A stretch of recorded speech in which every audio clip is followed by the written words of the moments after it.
संक्षिप्त में विचार रखूंगा। माननीय सभापति महोदय, मैं पहले मांग संख्या 13 आबकारी पर मैं अपने विचार रखूंगा। माननीय सभापति जी, माना कि ये दारू महकमा आबकारी विभाग राज्य की रेवेन्यू का बहुत बड़ा सोर्स है, जिससे कि सरकार चलती है। हमारे जितने भी कर्मचारी हैं उनको तनख्वाहें दी जाती है, वेतन भत्ते दिए जाते हैं, साथ ही विकास के कार्य भी होते हैं। लेकिन इन दुकानों के खोलने के भी कुछ नियम कानून कायदे हैं कि किस किस स्थान पर खुलेगी, किस पर नहीं खुलेगी। एक लाइसेंस की एक दुकान होती है, 25 दुकान और खोल ली जाती है। धार्मिक स्थल हो, आपके हॉस्पिटल हो, स्कूल कॉलेज हो और SC ST और श्रमिक वर्ग की कॉलोनी हो, उनके बीच में ये दुकानें खोली जाती है। आपका जो महकमा है राज्य सरकार का आबकारी विभाग, वो उनके ठेकेदारों के, दुकान के मालिकों के नौकर के रूप में काम करते हैं, वो उनको कुछ नहीं कहते हैं। और जहाँ ये दुकानें खोली जाती है वहाँ काफ़ी समस्याएं होती है, महिलाएं उनका विरोध करती है, कानून व्यवस्था की स्थिति उत्पन्न होती है।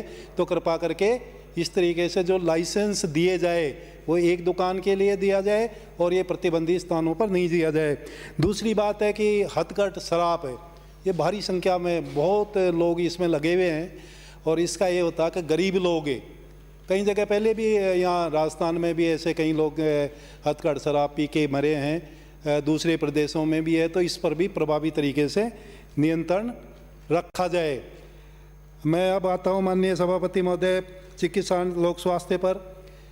पिछले 3 साल में माननीय मुख्यमंत्री जी ने इसका चिकित्सा स्वास्थ्य विभाग का इंफ्रास्ट्रक्चर करने में ज़बरदस्त ऐतिहासिक काम किया है। बहुत सारे मेडिकल कॉलेज खोले हैं, आपके नर्सिंग कॉलेज खोले हैं, PSC CSC सब सेंटर से ज़बरदस्त तरीके से खोले हैं, गांव-गांव तक पहुँचे। लेकिन और ये निःशुल्क दवा योजना, आपकी निःशुल्क जांच, और सबसे जो ऐतिहासिक काम किया हुआ है मुख्यमंत्री चिरंजीव स्वास्थ्य बीमा योजना, जो पहले 5 लाख थी अब 10 लाख किया है। अब 1 अप्रैल से जितनी भी आउटडोर इंडोर की जांचें होगी सब निःशुल्क होगी और सब सेंटर तक होगी। मैं माननीय मंत्री जी का ध्यान आपके माध्यम से दिलाना चाहता हूं कि जितने भी सब सेंटर है, मेरे वहाँ विधानसभा बस्ती में 53 सब सेंटर है, 28 के अंदर तो बिल्डिंग ही नहीं है, वो कहाँ बैठ के इलाज करेंगे। तो कृपा करके वो सब सेंटर्स के निर्माण के लिए पैसे दे। इसी तरीके से हॉस्पिटल खोल दिए, या तो हॉस्पिटल्स की बिल्डिंग नहीं है या फिर बिल्डिंग है तो वहाँ दूर दराज के इलाकों में डॉक्टर्स और नर्सिंग स्टाफ के रहने की जगह नहीं है, तो वो जब थोड़ी देर वहाँ रुकेंगे बाद में वहाँ से निकल जाएंगे। अगर कोई देख ऐसी इमरजेंसी होती है, कोई इलाज के लिए लोग आते हैं, तो वहाँ कोई डॉक्टर नहीं मिलता है, क्योंकि उनकी समस्या वहाँ रहने की जगह नहीं है। दूर दराज के इलाके में उनको टॉयलेट तक की सुविधा नहीं है, किराए के मकान नहीं मिलते, तो इस पर विशेष ध्यान दिया जाए। इसके अलावा अभी बस्सी की मैं बात करूं तो माननीय सभापति महोदय, यहाँ 3.5-4 लाख की आबादी है, मात्र 11 हॉस्पिटल है, तो कम से कम 10-15 हज़ार की आबादी पर एक हॉस्पिटल खोले।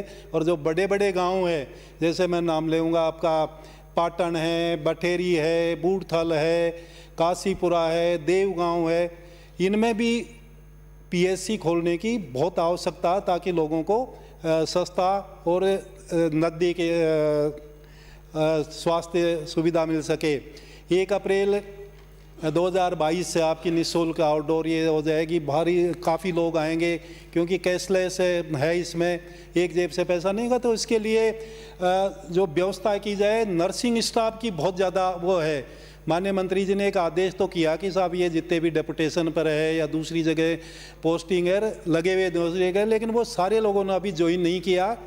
और मंत्री जी ने कहा भी था कि भाई उनकी नौकरी चले जाएगी, तो 10-5 की नौकरी आप है ना ख़त्म कर दो तो वो जल्दी आ जाएंगे, वरना तो आपके आदेशों की कोई पालना नहीं कर रहे हैं। कनिष्ठ विशेषज्ञ वो है ही नहीं, उनकी जगह MO लगा रखे हैं। आजकल लोग इलाज ही केवल स्पेशलिस्ट से कराना चाहते हैं, सरकार सुविधा भी दे रही है, तो कृपा करके आप उनका कनिष्ठ विशेषज्ञ लगाए जाए।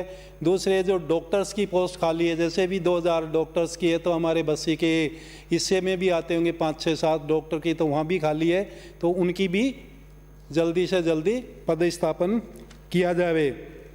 इसके अलावा माननीय सभापति महोदय, अभी बहुत अच्छा काम किया माननीय मुख्यमंत्री जी। इसी बजट में 157 PSC, 59 CSC और CSC से 15 उप जिला अस्पताल और 7 जिला अस्पताल बनाए हैं।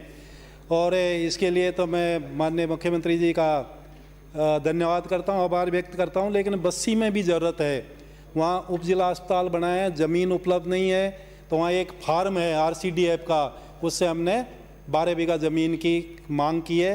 तो माननीय मंत्री जी का आपके माध्यम से ध्यान आकर्षित करूँगा कि वो उसमें से ज़मीन दिलाए ताकि नेशनल हाईवे पर हॉस्पिटल बन सके। इसके अलावा जो सफाई की बात है, माननीय सभापति महोदय, जितने भी मेरे यहाँ 11 हॉस्पिटल है, एक भी सफाई कर्मचारी की पोस्टिंग नहीं है।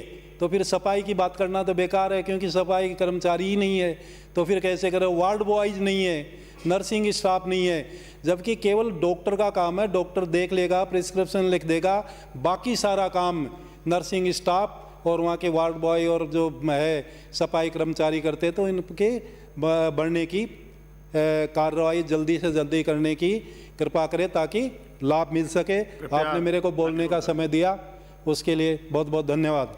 Thank you. Shrimati Indira ji.